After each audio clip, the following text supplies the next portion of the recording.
नमस्कार, आप देख रहे हैं आज तक। आपके साथ मैं हूं राजीव ढोंडियाल। मुंबई में हनुमान चालीसा के जाप को लेकर जबरदस्त घमासान जारी है और पिछले 3 घंटों से महाराष्ट्र में, मुंबई में, खार इलाके में घमासान लगातार देखने को मिल रहा है, जहां निर्दलीय सांसद नवनीत राणा के घर के बाहर डटे हुए शिव सैनिक पिछले 3 घंटों से जबरदस्त हंगामा, जबरदस्त बवाल चल रहा है।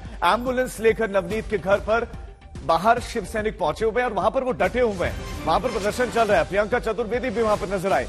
इस बीच में सीएम उद्धव ठाकरे पर नवनीत राणा ने सीधा इल्जाम लगाया, सीधा आरोप लगाया कि सीएम के आदेश पर घर को घेरा गया। इस बीच में जो बयानबाजी हुई है वो भी आज तक ने आपको सुनाई। संजय राउत से लेकर प्रियंका चतुर्वेदी और तमाम दूसरे लीडर्स मातोश्री पर चालीसा पाठ करने पर अड़ी हुई है सांसद नवनीत राणा। निर्दलीय सांसद नवनीत राणा और उनके पति रवि राणा, जो कि विधायक है, वो चाहते हैं कि मातोश्री के बाहर जाकर हनुमान चालीसा का पाठ करें, लेकिन शिव सैनिक इसी बात से नाराज हैं। ये उन्होंने ऐलान किया था और वक्त दिया था 9 बजे का, लेकिन 12 बज गया है, घर से बाहर नहीं निकल पा रहे हैं।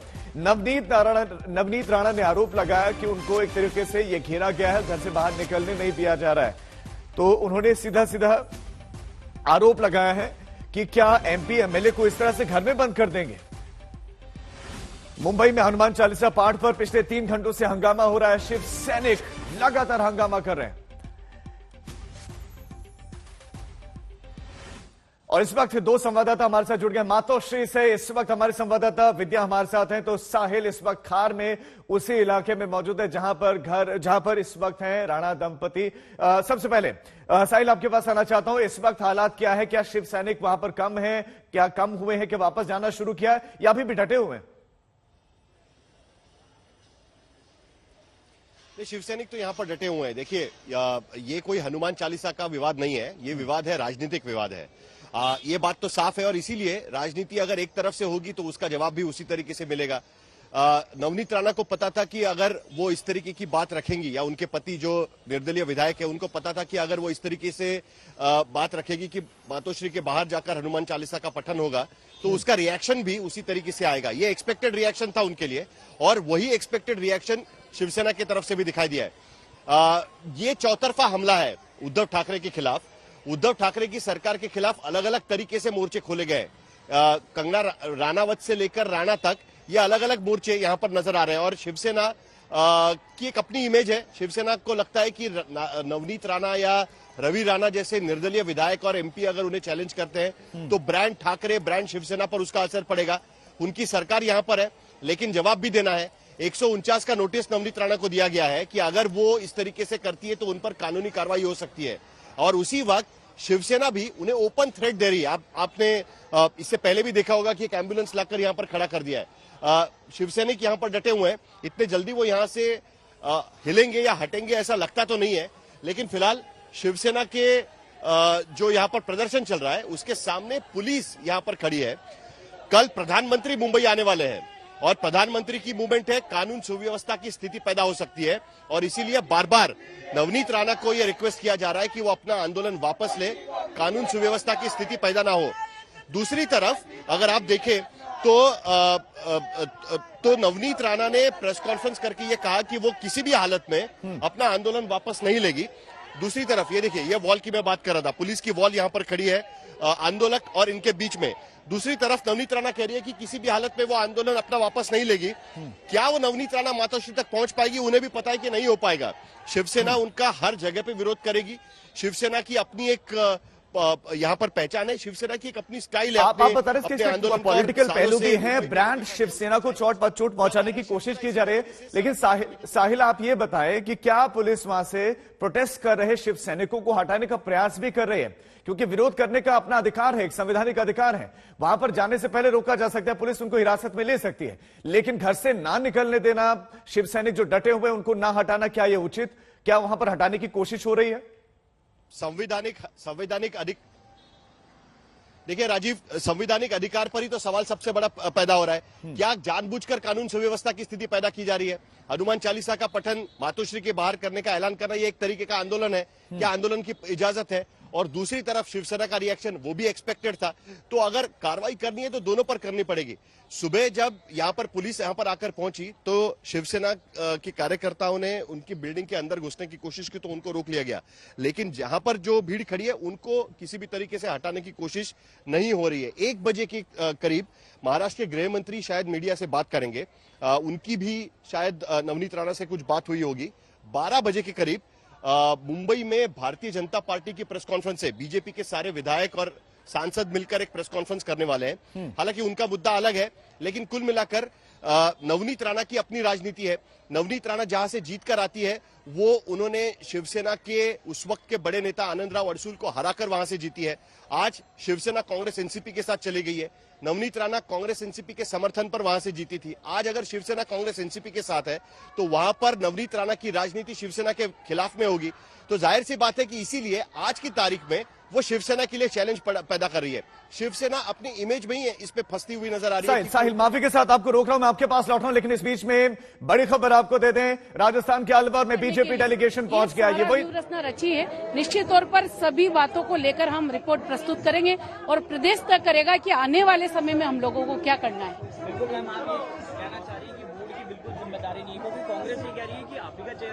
बिल्कुल, चेयरमैन साहब की पूरी प्रोसीडिंग हम लोगों ने पढ़ी है। उसमें कहीं लिखा हुआ नहीं है कि मंदिर को तोड़ा जाए। हमने प्रोसीडिंग को पढ़ा है, उसके आधार पे मैं बता रही हूँ आपको। कहीं लिखा हुआ नहीं है कि मंदिर को तोड़ा जाए। दरअसल कांग्रेस कह रहे हैं कि ये किसी और ने नहीं बल्कि ये नगर पालिका का प्रशासन उन्होंने निर्णय लिया है, क्योंकि वहां पर बीजेपी रूल कर रही है और निर्णय बीजेपी ने लिया, चेयरमैन बीजेपी का। लेकिन दूसरी तरफ नगर पालिका प्रशासन का कहना है, चेयरमैन का कहना है कि उनका नहीं है। लेकिन इस बीच में एक बार फिर से आपको मुंबई लिए चलते हैं। बड़ी खबर मुंबई से मिल रहे हैं, महाराष्ट्र से इस वक्त मिल रहे हैं, जहां पर जबरदस्त बवाल देखने को मिल रहा है। शिव सैनिक लगातार डटे हुए हैं। शिवसेना के प्रदर्शन पर नवनीत राणा ने बयान दिया। नवनीत राणा का बयान आ गया है। शिवसेना के प्रदर्शन पर नवनीत राणा ने पलटवार किया। शिवसेना के प्रदर्शन पर घर पर हमला करने की कोशिश में शिव सैनिक। नवनीत राणा अपने पति रवि राणा के साथ में है, वो भी वीडियो जारी कर रहे हैं। उन्होंने आज तक से भी एक्सक्लूसिव बात की। 2 साल में एक बार भी मंत्रालय नहीं गए सीएम। नवनीत राणा ने आरोप लगाया कि 2 साल में एक बार भी मंत्रालय नहीं गए उद्धव। प्रश्न है उद्धव ठाकरे जी को कि हनुमान चालीसा पढ़ने का इतना विरोध क्यों है, और एक आमदार, एक खासदार जो ये बोलता है, एमपी और एमएलए जो बोलते हैं कि आपके घर के बाहर आके पढ़ेंगे, ये नहीं कहा आपके घर के अंदर आके पढ़ेंगे। पहला तो प्रश्न ये होता है उनके सामने। और आप जिस तरीके से उद्धव ठाकरे कल लोगों के बीच में आकर उनके शिव सैनिकों को आश्वासन दे रहे हैं, तुम्हारा कुछ बिगड़ेगा नहीं, मैं तुम्हारे साथ में हूं, इस तरीके से आश्वासन देके और उनको आदेश करते हैं सुबह 7 बजे सब शिव सैनिक तैयार हो, उनको ठीक करना है। इस तरीके की भाषा, हमला करना है। हनुमान चालीसा का हमें कोई विरोध नहीं है, पर वो जो ढोंगी हनुमान भक्त हैं उनका विरोध है, जो भारतीय झूठी पार्टी के एजेंट बनकर मुंबई की कानून व्यवस्था को खराब करने का कोशिश कर रहे हैं, हमें उनसे प्रॉब्लम है। और मैं यही कह रही हूँ, उन्होंने ओपन चैलेंज दिया ना, हमने चैलेंज को स्वीकारा है। आप आइए ना। यहाँ स्वागत कैसे करने का प्लान है? मैंने आपको बताया, वड़ा पाव से। वड़ा पाव खाएंगे ना। तो प्रियंका चतुर्वेदी ने कहा कि उन्होंने चैलेंज दिया, हमने चैलेंज को स्वीकार किया, हम तो उनके स्वागत के लिए बैठे हुए हैं। विद्या का रुख कर लेते हैं, जो कि मातोश्री के बाहर इस वक्त मौजूद हैं। विद्या, मातोश्री के बाहर सुरक्षा इंतजाम किस तरह के, क्या वहां पर भी शिव सैनिक मौजूद हैं?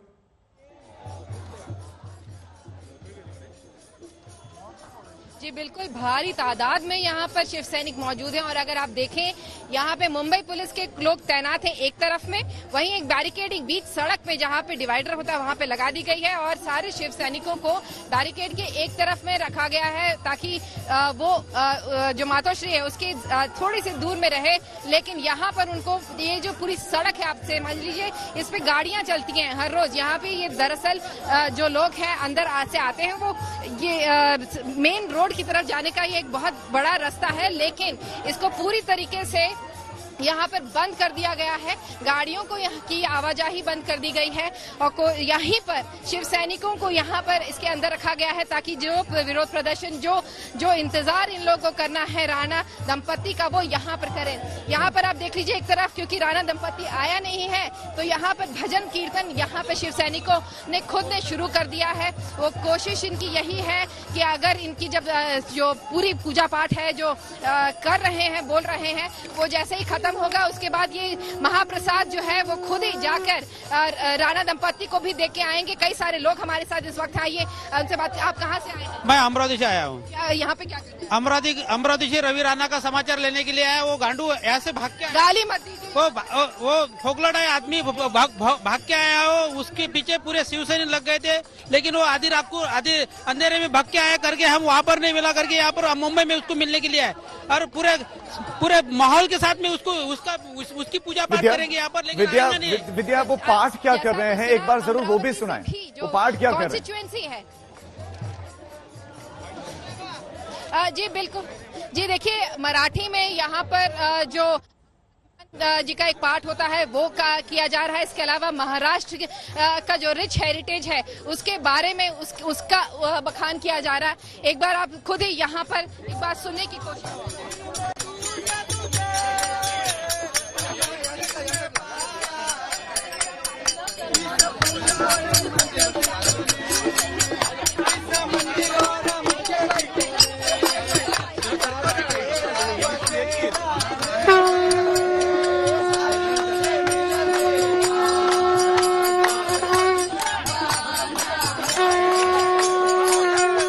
आप देख लीजिए इस भजन कीर्तन में यहाँ भी प्रियंका चतुर्वेदी भी जुड़ गई हैं। वो खुद यहाँ आ गई हैं और जो भजन कीर्तन हो रहा है उसका हिस्सा बनने की यहाँ पे बात कर रही हैं वो।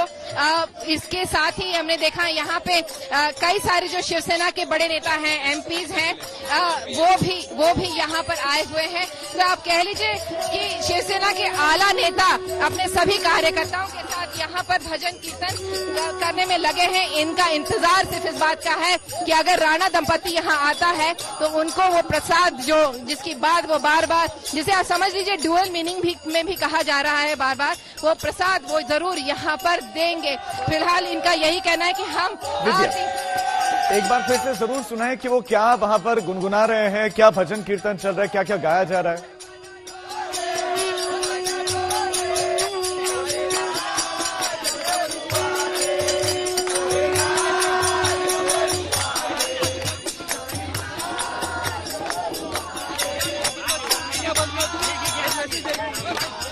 देखिए यहाँ पर अभी दूसरा कीर्तन वो शुरू करेंगे। यहाँ पर ज्यादातर इनकी कोशिश यही है कि जो पूजा पाठ की जितने भी कीर्तन है वो सब यहाँ पर अभी वो कर लें। उसके बाद जब वो खत्म होगा इनका कीर्तन, ठीक है मैं आपके पास लौट रहा हूँ। भजन कीर्तन शुरू हो गया मातोश्री के बाहर, लेकिन एक बार जल्दी से साहिल का रुख करते हैं। साहिल, एक तरफ इंतजार कर रहे हैं कि राणा दंपत्ति आए, दूसरी तरफ उनके घर के बाहर शिव सैनिक डटे हुए हैं कि वो घर से निकले ना, तो ये कैसे संभव? एक तरफ इंतजार करें, दूसरी तरफ ये कोशिश कि वो घर से ना निकले।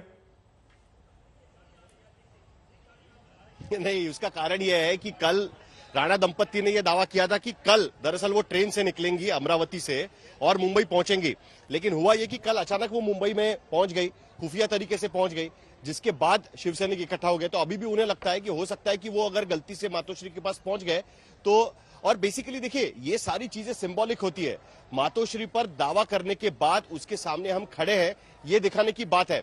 जैसे मैंने आपको कहा कि ब्रांड ठाकरे या ब्रांड शिवसेना को कहां अटैक होगा, अगर नवनीत राणा या कोई उनको चैलेंज देता है कि हम आपके घर के बाहर आकर हनुमान चालीसा का पठन करेंगे या कोई आंदोलन करेंगे, तो ये उनके लिए बड़ा दिक्कत का सवाल है। और इसीलिए ये जो सारी चीजें चल रही है वो इसीलिए चल रही है।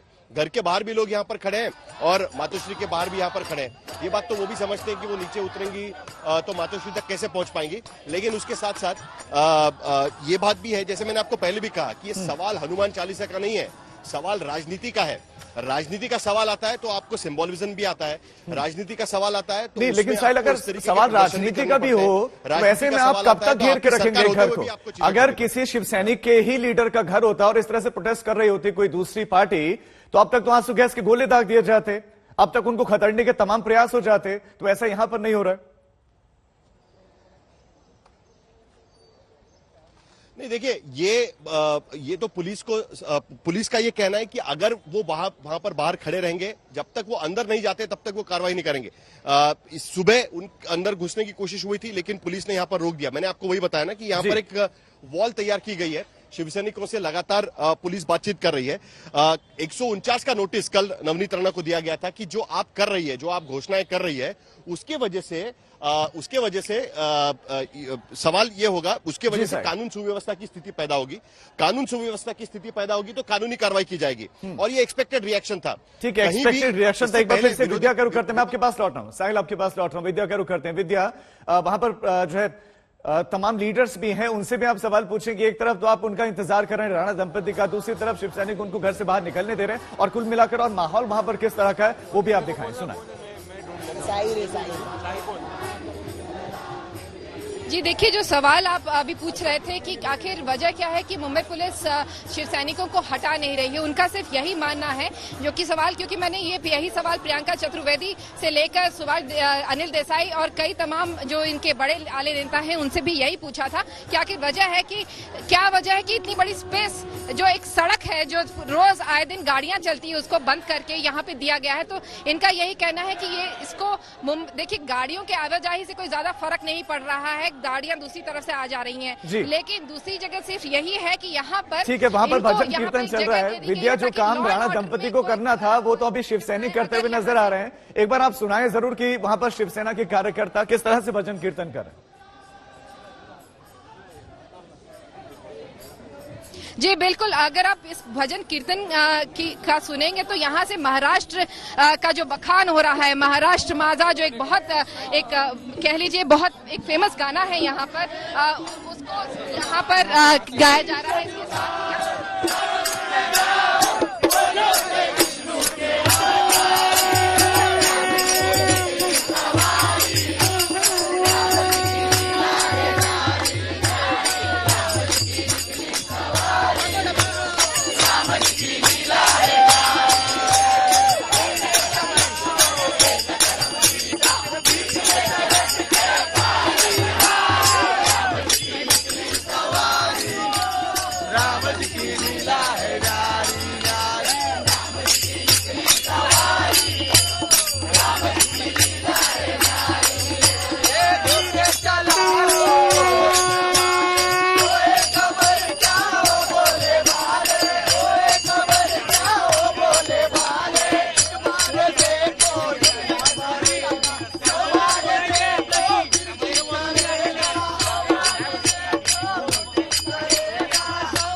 तो यहाँ आपसे सुना कि किस तरह से ये आरती यहाँ पर लगातार की जा रही है।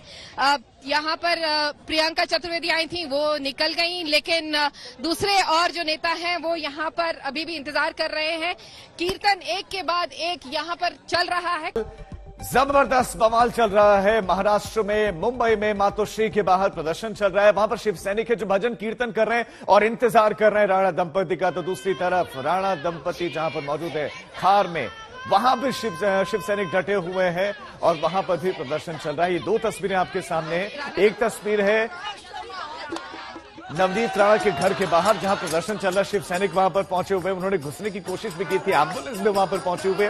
तो दूसरी तस्वीर मातोश्री की है जहां पर हनुमान चालीसा का पाठ करने के लिए राणा दंपति को पहुंचना था, लेकिन राणा दंपति अभी घर से बाहर निकल नहीं पा रहे हैं क्योंकि घर के बाहर शिव सैनिकों का जमावड़ा है, बड़ी भीड़ मौजूद है, बड़े बड़े लीडर शिवसेना के वहां पर पहुंच चुके हैं। और उसके बाद अगर हम बात करें मातोश्री की, यानी कि सीएम आवास की, वहां पर प्रदर्शन चला, शिव सैनिक भजन कीर्तन कर रहे हैं।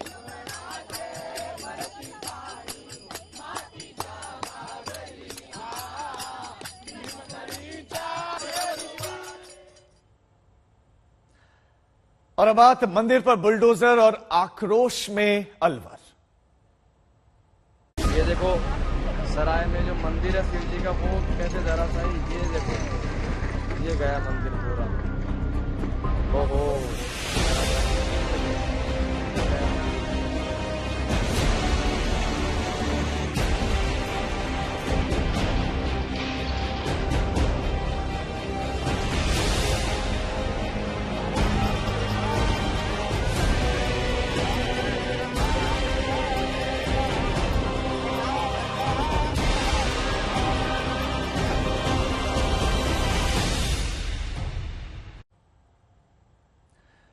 तो अलवर में 3 मंदिर ढहाने पर विवाद खड़ा हो गया है। बीजेपी सरकार गहलोत सरकार पर मंदिर गिराने का आरोप लगा रही है, जबकि कांग्रेस का कहना है कि बीजेपी के सत्ता वाले नगर पालिका बोर्ड ने मंदिर गिराया।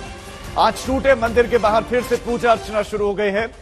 बीजेपी का प्रतिनिधि मंडल जांच के लिए पहुंच गया है, ड्रोन से सख्त नजर रखी जा रही है और राजनीति अपने चरम पर है। टूटे मंदिर के बाहर पूजा अर्चना शुरू, बीजेपी प्रतिनिधि मंडल वहां पर पहुंचा हुआ है। आप जो तस्वीरें देख रहे हैं, पूजा पाठ वहां पर शुरू हो गया है और जांच के लिए बीजेपी का डेलीगेशन वहां पर पहुंचकर मुआयना भी करता हुआ नजर आया।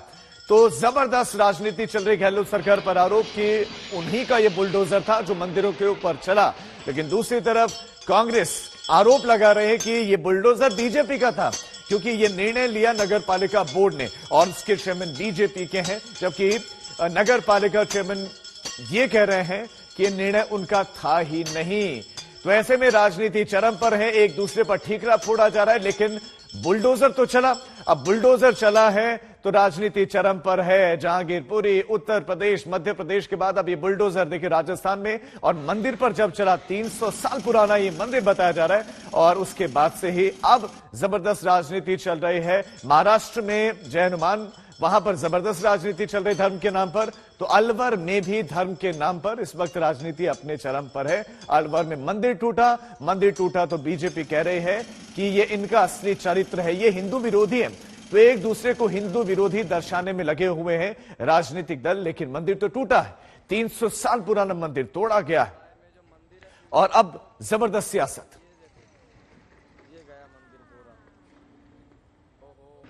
अलवर के राजगढ़ में जो डेमोलिशन ड्राइव चलाई गई, उसकी वजह से लोगों को कितनी दिक्कतें आई हैं वो बताना चाहेंगे। आप देख सकते हैं सामने का जो घर है, ये एक शादी का घर है। यहाँ पर शादी की तैयारियां पूरी हो चुकी थी और जिस तरह से दूल्हा और दुल्हन, उनको शादी की रस्में निभानी थी, घर टूटने के बाद यहाँ पर परिवार के ऊपर मानो आपदा टूट पड़ी है। लड़की हैं जो दुल्हन है वो हमारे साथ में है, मीनल नाम है इनका। मीनल, क्या कुछ आपने सपने सजोए हुए थे और जो डेमोलिशन हुई उसके बाद किस तरह से आपको मुश्किलों का सामना करना पड़ा?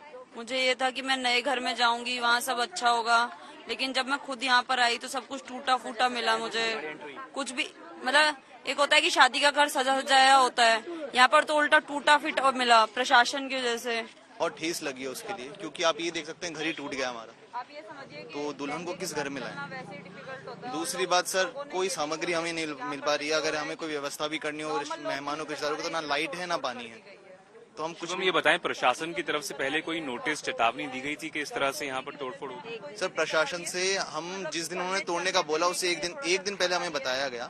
हमने रिक्वेस्ट की उनसे कि आप अपने प्लान्स थोड़े डिले कर दो या फिर हमें व्यवस्था करवाई जाए, क्योंकि हमारे घर में।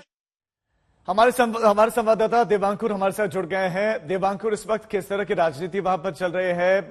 बीजेपी वहां पर पहुंचकर क्या क्या कर रही है?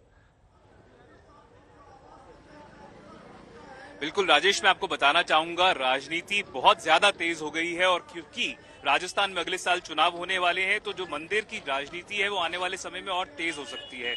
मैं चाहूंगा कैमरा पर्सन आपको दिखाएं, सुमेधानंद जो कि सांसद हैं वो यहाँ पर पहुंच गए हैं, बीजेपी के नेता हैं। उनके साथ में चंद्रकांता मेघवाल हैं जो कि बीजेपी के विधायक हैं और राजेंद्र सिंह शेखावत हैं जो कि बीजेपी के नेता हैं।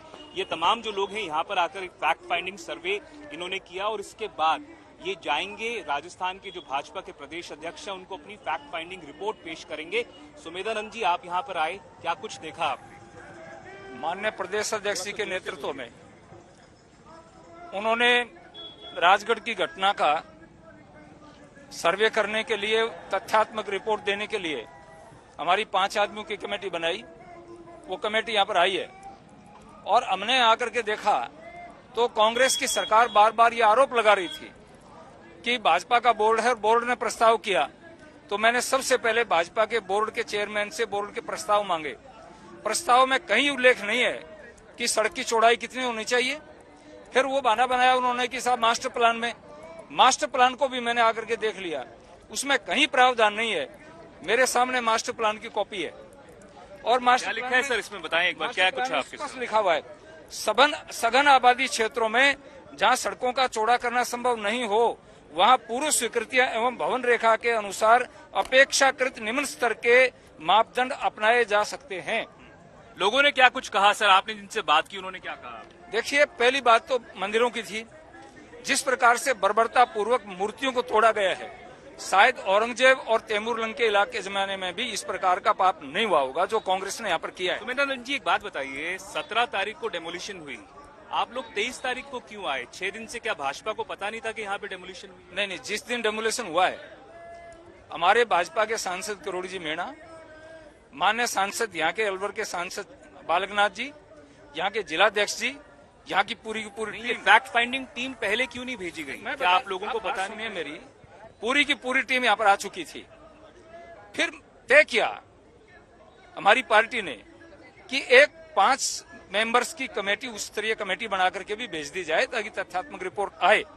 तो इसलिए उन्होंने हमें भेजा है कि हम आकर के सब लोगों से मिलकर के बात करें और ये रिपोर्ट हम जाकर के उनको सौंपेंगे। चंद्रकांता मेघवाल भी हमारे साथ राजेश हैं, वो बीजेपी के विधायक हैं। मैम, आपने क्या कुछ देखा है? देखिए, बहुत कुछ देखा है। कांग्रेस सरकार की बर्बरता को हमने अपने आंखों से यहाँ आकर देखा है।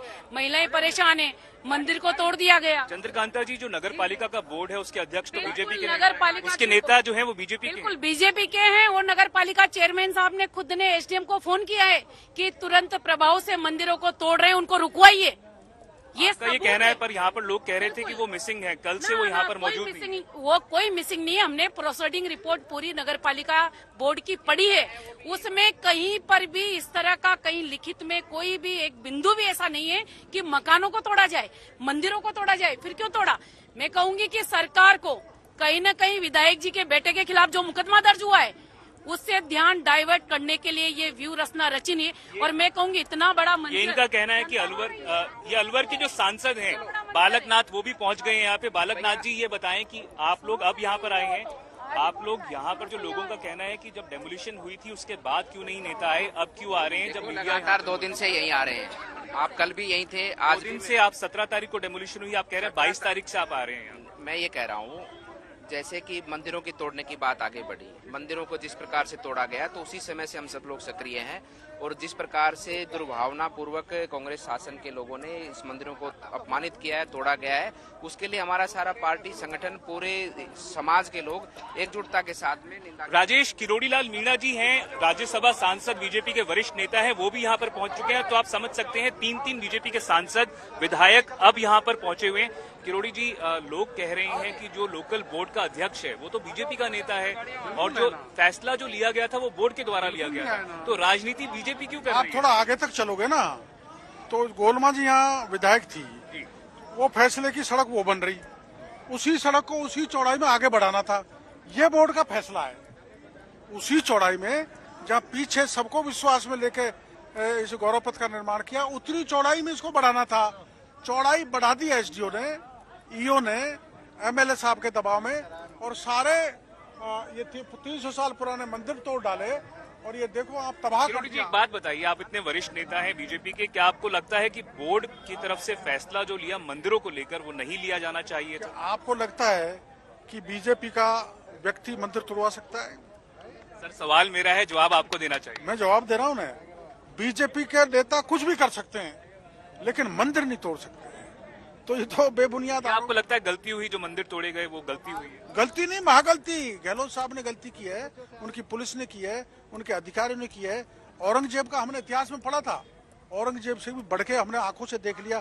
गहलोत साहब सुपर औरंगजेब हैं जिन्होंने कुकृत्य किया। तो राजेश, ये इनका कहना था कि औरंगजेब जैसी गलती नहीं, महा गलती जो है वो अशोक गहलोत ने की है। पर यहाँ पर जो लोग हैं वो कह रहे हैं कि वो राजनीति से तंग आ गए हैं, जिस तरह से राजनीति की जा रही है पूरे मुद्दे को लेकर। और इनका कहना था कि जो दुकानें तोड़ी गई हैं, जो घर तोड़े गए हैं, उसके बाद देवांकुर उन्होंने कहा कि सुपर औरंगजेब है अशोक गहलोत। लेकिन देवांकुर, आप बताएं, क्योंकि राजनीति दोनों तरफ से हो रही है। बीजेपी कह रही कि कांग्रेस ने तोड़ा, लेकिन कांग्रेस भी तो कह रही है कि ये तो चेयरमैन ने तोड़वाया, ये तो नगरपालिका बोर्ड का फैसला है। तो ऐसे में क्या कांग्रेसी लीडर्स भी पहुंच रहे हैं?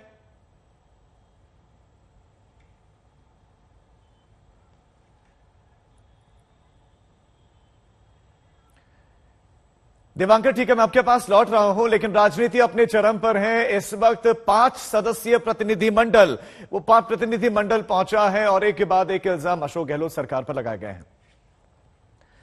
दिल्ली के जहांगीरपुरी हिंसा में 1 हफ्ते के बाद भी इलाके में अब तक अमन शांति पूरी तरह बहाल नहीं हो पाई है। तमाम कोशिशें जारी हैं। इन सब के बीच दिल्ली पुलिस हिंसा के आरोपियों पर शिकंजा कसती जा रही है। अभी 1 दिन पहले ही दिल्ली पुलिस के मुखिया राकेश अस्थाना ने खुद मुख्य आरोपी मोहम्मद अंसार से पूछताछ की।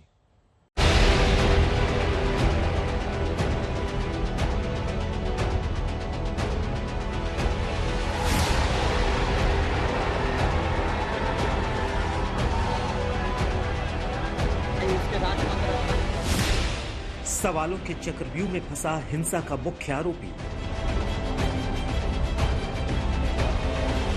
3 घंटे तक अंसार का सवालों से सामना।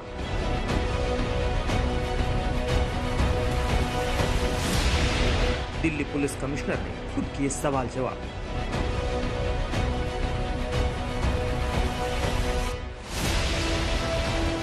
सोलह अप्रैल की हिंसा के मुख्य आरोपी ने क्या क्या बताए, इस हिंसा के पीछे असल दिमाग किसका था?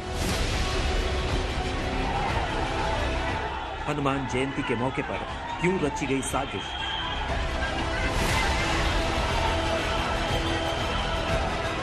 ऐसे कई सवाल हैं जिनका जवाब जानने के लिए पुलिस लगातार आरोपियों को सवालों के चक्रव्यूह में फंसा रही है। सबसे अहम पूछताछ शुक्रवार को हुई।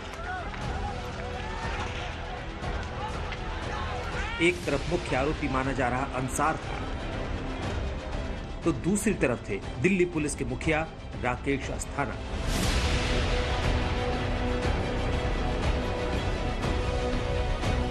हिंसा के अगले ही दिन अंसार की गिरफ्तारी हो गई थी। तब से अब तक पुलिस की कई टीमें उससे पूछताछ कर चुकी हैं।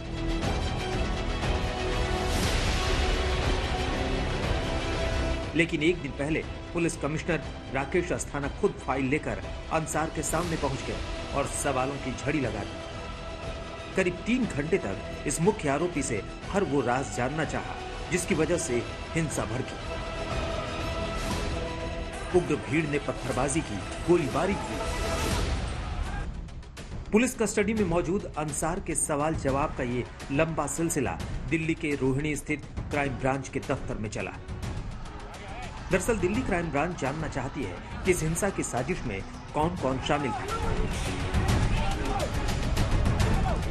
अंसार की इसमें क्या क्या भूमिका रही है, हिंसा के लिए अंसार को हथियार कहां से मिला। 16 अप्रैल को शोभा यात्रा के दौरान पहले अंसार और 4-5 लोगों ने कहासुनी की, फिर देखते ही देखते भीड़ कैसे टूट पड़ी। जहांगीरपुरी हिंसा का मास्टरमाइंड कौन है? ऐसे तमाम सवालों का सच जानने के लिए अंसार से पूछताछ जारी है, क्योंकि वो खुद को कसूरवार भी बता चुका है। मैं कसूरवार हूं। 3 घंटे तक सवाल जवाब करने के बाद राकेश अस्थाना ने अधिकारियों को अंसार से पूछताछ की विस्तृत रिपोर्ट तैयार करने को कहा है। पुलिस की गिरफ्त में अंसार का क्रिमिनल रिकॉर्ड बताता है कि वो पहले भी गैर कानूनी काम कर चुका है। वो जहांगीरपुर इलाके का हिस्ट्री शीटर है। 20 फरवरी 2009 को दिल्ली पुलिस ने अंसार का डोसियर तैयार किया था। उसके मुताबिक अंसार को 13 साल पहले पहली बार चाकू के साथ गिरफ्तार किया गया था।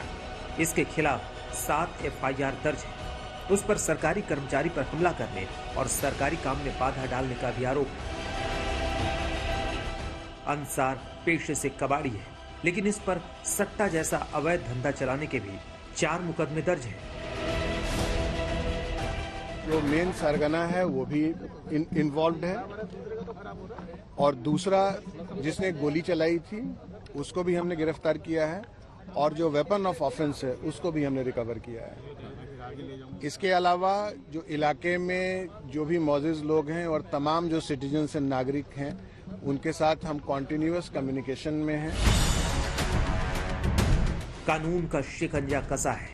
हिंसा के आरोपियों को ऐसा सबक सिखाने की तैयारी है जो मिसाल बने। साफ है कि अंसार हो या सोनू या फिर कोई और आरोपी, 16 अप्रैल के दंगा फसाद में गुनहगारों का बच पाना नामुमकिन है। दिल्ली से तंसीम हैदर के साथ आज तक ब्यूरो। पिछले 6 दिन से दिल्ली में सियासत का सेंटर पॉइंट जहांगीरपुरी बना हुआ है। पूरा विपक्ष जहांगीरपुरी की तरफ दौड़ रहा है क्योंकि जहांगीरपुरी में हिंसा के बाद अतिक्रमण का बुलडोजर चला तो मस्जिद तक पहुंच गया और अब राजस्थान के अलवर में 3 मंदिर बुलडोजर की जद में आए तो बुलडोजर फिर बदनाम हो गया। लेकिन सवाल यही है कि बुलडोजर पर सियासत क्यों गर्म है।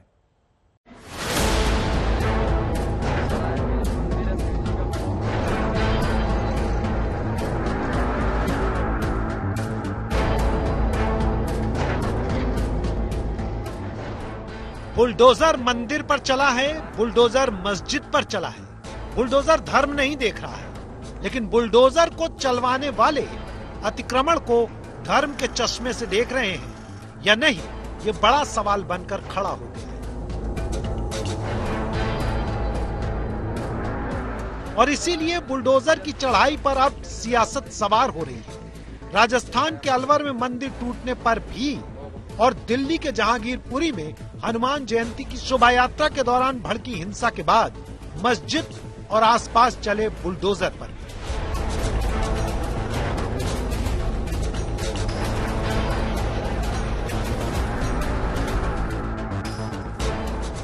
राजस्थान के अलवर से मंदिर पर चले बुलडोजर की लड़ाई दिल्ली आ गई है तो दिल्ली के जहांगीरपुरी की मस्जिद पर चले बुलडोजर पर पूरा विपक्ष जहांगीरपुरी की तरफ दौड़ रहा है। ओवैसी से लेकर अजय माकन तक, टीएमसी से लेकर लेफ्ट तक और तो और समाजवादी पार्टी भी जहांगीरपुरी की तरफ दौड़ रही है। हिंदुस्तान में हमारे अंदर कॉन्स्टिट्यूशन है, मतलब ये कि बाबा साहब का बनाया हुआ है और जब कानून मौजूद है तो बुलडोजर की जरूरत क्या है। अगर कानून कहता है तुम्हें, कानून इजाजत देता है तो वही तो कर सकते हो, लेकिन आप सारी दुनिया में आप बुलडोजर चलाएंगे, कानून की हुकूमत नहीं चलाएंगे। लेकिन जिस तरह से सुप्रीम कोर्ट ने जहांगीरपुरी में चलते बुलडोजर का पंजा जाम किया, उसी तरह इलाके में तैनात दिल्ली पुलिस ने जहांगीरपुरी में जाने वाले नेताओं के रास्तों पर भी बैरिकेडिंग लगा दी। नेताओं की एंट्री सिर्फ जहांगीरपुरी के कुशल चौक तक है, उसके आगे मस्जिद तक किसी को भी जाने की इजाजत नहीं है। ममता बनर्जी ने टीएमसी की फैक्ट फाइंडिंग टीम को जहांगीरपुरी भेजा, लेकिन दिल्ली पुलिस ने उसका रास्ता रोक लिया। हम आपको बता दें कि हिंसा के बाद आज पहली बार जहांगीरपुरी की मस्जिद में जुमे की नमाज पढ़ी गई। इस दौरान भारी पुलिस बल तैनात किया गया। टीएमसी के बाद सीपीआई के डी राजा जहांगीरपुरी पहुंचे। बुलडोजर से जिनकी दुकानें तोड़ी गई उनसे मिलना चाहते थे, लेकिन उन्हें भी रोक लिया गया। It is not routine work. Let Amit Shah define what is encroachment. I will argue with Amit Shah any place at any time. They don't know what is encroachment. They think poor people can be just like thrown away and their livelihood can be broken. What is this? Is it the Republic of India or bulldozer of India? BJP की तरफ से ये तर्क दिया जा रहा है opposition लामबंद हो रहा है, एकजुट हो रहा है जहांगीरपुरी को लेके, टीएमसी से लेके। I do not agree with BJP. Who is BJP to define what we are doing, to question what we are doing? We can question BJP. You have the responsibility to maintain the communal harmony, unity among all faiths, but you are destroying that. You are pitting one section against another. You are creating communal conflict. You are spreading hate, falsehood.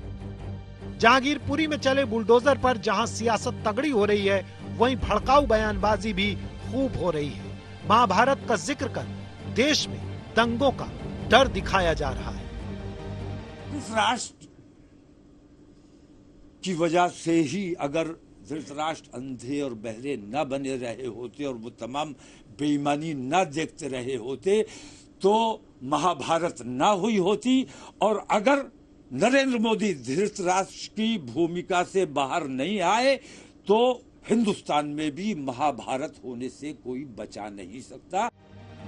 इतना ही नहीं, तौकीर रजा तो bulldozer को सीधे सीधे मुसलमानों पर एक तरफा कार्रवाई बता रहे हैं और 10 दिन के भीतर पूरे देश में जेल भरो आंदोलन की चेतावनी तक दे डाली।